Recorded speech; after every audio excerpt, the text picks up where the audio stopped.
1 घंटे की बारिश में वार्ड क्रमांक 9 का बमनीन तालाब, उसकी हकीकत आप देखिए।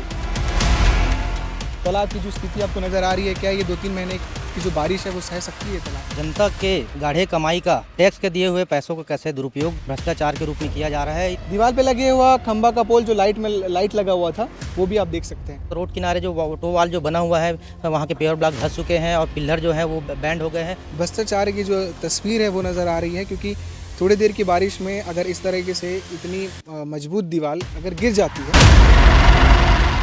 आपके शहर के आसपास के तालाबों का सौंदर्यीकरण किया जा रहा है। कई तालाबों का सौंदर्यीकरण के लिए बजट जो है वो पास भी हो चुका है। कई तालाबों में सौंदर्यीकरण का काम भी चल रहा है, किसी में अधूरा है, किसी का पूरा हो चुका है। पर जब आप जाकर ग्राउंड पर उस तालाब की हकीकत को देखेंगे, कितना सौंदर्यीकरण हुआ है, कितना नहीं हुआ है, तो आपको एक अलग सच्चाई पता चलेगी। इस वक्त मैं भिलाई 3 चरोदा निगम के शीतलापारा बमनीन तालाब में मौजूद हूँ और वार्ड क्रमांक 9 पड़ता है ये। कल रात जब बारिश हुई तो बारिश होने के बाद आधे घंटे की बारिश होगी, लगभग 1 घंटे की बारिश होगी, और उस 1 घंटे की बारिश में ये जो तालाब है वार्ड क्रमांक 9 का बमनीन तालाब, उसकी हकीकत आप देखिए। कुछ समय पहले से इस तालाब का सौंदर्यीकरण किया जा रहा है। सौंदर्यीकरण के लिए 97 लाख रुपए बजट पास भी किया गया। उस पैसे का किस तरह से उपयोग हुआ वो आप देख रहे हैं। तालाब बनने के बाद भी पैसे का उपयोग हो रहा है, तालाब टूट जाने के बाद भी पैसे का उपयोग अब किया जाएगा। लगभग 10 फीट ऊंची दीवार और 100 फीट इसकी चौड़ाई है। ये कल थोड़ी देर की बारिश में भसक के गिर जाता है, ढह जाता है, और अब इसे सही करने के लिए आप देख रहे होंगे कि मजदूर भी लगा दिए गए हैं।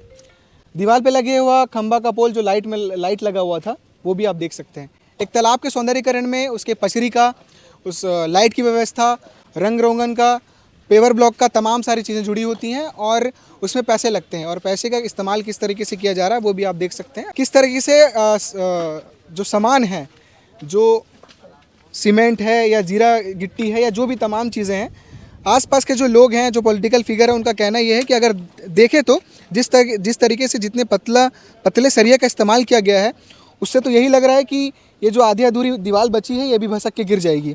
और जो मटेरियल यूज़ किया गया है वो भी, तो एक तरीके से जो स्थानीय नेता है, जो पॉलिटिकल लीडर, उनका कहना यह है कि एक भ्रष्टाचार की जो असली तस्वीर है वो नज़र आ रही है इसमें। हमारे साथ यहाँ के जो सांसद प्रतिनिधि हैं वो मौजूद हैं, विपिन चंद्राकर जी, उनसे बातचीत करेंगे। और सुबह इनको खबर मिलती कि इस तरीके से ये जो तालाब है इस तरह से ढह जाता है। जब ये खबर आपको मिली, क्या लग रहा है आपको कि किस तरीके से काम किया गया है कि एक आधे घंटे की बारिश, अभी तो पूरा 2-3 महीना बारिश का मौसम बचा ही हुआ है, तालाब की जो स्थिति आपको नज़र आ रही है, क्या ये 2-3 महीने की जो बारिश है वो सह सकती है तालाब, जिस तरीके से काम हुआ है? जी, देख सकते हैं आप सौंदर्यीकरण के नाम से कितना बड़ा भ्रष्टाचार हो रहा है यहाँ पे। जनता के गाढ़े कमाई का टैक्स के दिए हुए पैसों का कैसे दुरुपयोग भ्रष्टाचार के रूप में किया जा रहा है। इसमें निगम प्रशासन मौन बैठा है। निगम प्रशासन का भी इसमें लीपापोती है ठेकेदारों को, और यहाँ के महापौर और सभापति मिल के ठेका बांटने का काम करते हैं, अपने चहेतों को ठेका देते हैं, और उन चहेतों के माध्यम से देखो किस तरह का भ्रष्टाचार। वाल जो बना, टो वाल बना है न, उसमें राड का मात्रा है, जो मानक है तय हुआ है वो मात्रा नहीं है। हल्के हल्के पतले पतले 2-4 राड ही दिख रहे हैं। आप देख रहे हैं थोड़ी सी बारिश में ये ढह चुकी है, ना पता चले कि अगर ज़्यादा बारिश आ गया तो पता चलता है पूरा तालाब ही बह जाए। आप देख सकते हैं सब चीज़। तो बगल में भी जो तालाब है, जो दोनों का एक साथ चालू किया गया है काम? हाँ, सौंदर्यीकरण का दोनों का एक साथ हुआ है, एक साथ स्वीकृत हुए। सरोवर धरोहर के तहत में दोनों तालाब का सौंदर्यीकरण के लिए स्वीकृत हुआ है।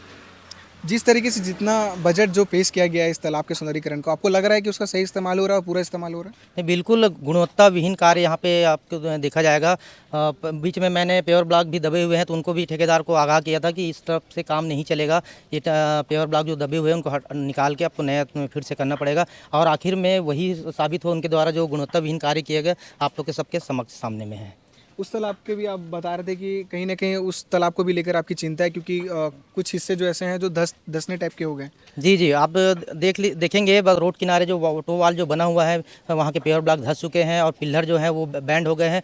थोड़ी से अभी तो ये बारिश हुई तो हल्का सा पानी अंदर जाएगा तो निश्चित तौर पे वो वॉल भी नीचे पूरा गिर जाएंगे, ढह जाएंगे। वहाँ भी सौंदर्यीकरण के नाम से जो पैसा है वो भी पूरा बर्बाद चले जाएगा। लगभग कितने समय से इस तालाब का सौंदर्यीकरण का काम शुरू हो गया था? ये लगभग 1.5 साल से सौंदर्यीकरण का कार्य जारी है, क्योंकि इसका भूमि पूजन माननीय सांसद विजय बघेल जी के द्वारा से किया गया है। लगभग 1 करोड़ की राशि के इधर और 18 लाख मिला के लगभग 1 करोड़ 15 लाख के आसपास की राशि का इसमें कार्य होना है। जी, तो इस तरीके से आप देख सकते हैं कि जो जिस तरीके से सांसद प्रतिनिधि का कहना है कि एक भ्रष्टाचार की जो तस्वीर है वो नज़र आ रही है, क्योंकि थोड़ी देर की बारिश में अगर इस तरीके से इतनी मजबूत दीवार अगर गिर जाती है तो तमाम सवालें भी उठती हैं कि किस तरीके से सीमेंटीकरण किया जा रहा है, या किस तरीके से मजबूत तरीके से, या किस तरीके से तमाम जो यहाँ की चीज़ें हैं वॉल बनाई जा रही है कि वो थोड़ी सी बारिश में गिर जा रही है। इसके बगल लगा हुआ जो वार्ड क्रमांक 8 का ये तालाब है, ये बीच में एक रास्ता जाता है और ये दोनों रास्तों के बीच में दोनों तालाब आजू बाजू पड़ते हैं। तो जैसे कि उन्होंने बताया कि ये जो वॉल है तालाब का हिस्सा है। तालाब की स्थिति भी आप देख पा रहे होंगे कि इस तालाब को भी सौंदर्यीकरण के लिए कई पैसे दिए गए हैं। उसके बाद आप देखिए कि जो वॉल है इसका ये भी बेंड हो चुका है। तो जिस तरीके से उनका कहना है सांसद प्रतिनिधि का कि अगर लगातार बारिश होती है तो हो सकता है कि ये भी जो वॉल है वो भी ढह सकता है और भसक के गिर सकता है उस तरफ। तो इस तरीके से भिलाई चरोदा निगम नगर निगम जो है लगातार उसके ऊपर कई सवाल उठ रहे हैं कि किस जो ठेकेदार है उसके अंडर में काम किया जा रहा है, क्या अभी तक इस विषय को लेकर संज्ञान में लिया गया है कि नहीं। मीडिया रिपोर्ट्स के अनुसार ऐसा बताया जा रहा है कि ये जो विषय है ये विषय महापौर तक पहुंच चुका है। उन्होंने बताया कि मेरे को सुबह इस विषय के बारे में जानकारी मिली है, आगे मैं जायज़ा लेकर इस पर आगे की कार्रवाई करूँगा। वो देखते ही कार्रवाई किस तरीके की होती है और जिस तरीके से ये जो बना हुआ सौंदर्यीकरण के नाम पर जो ये चीज़ें हुई हैं और गिर गया है, अब इसको बनाने में फिर पैसा लगेगा। तो तमाम जो पैसे आते हैं वो इसी तरीके से उपयोग होते हैं और ख़त्म हो जाते हैं। और आगे पीछे का सौंदर्यीकरण का जो भी तालाब का जो काम है वो आप किस तरीके से हो रहा है वो आप देख ही पा रहे होंगे। आगे इसमें क्या अपडेट रहेगा लगातार हम आपको अपडेट देते रहेंगे। बने रहिए केपी न्यूज़ के साथ। शुक्रिया।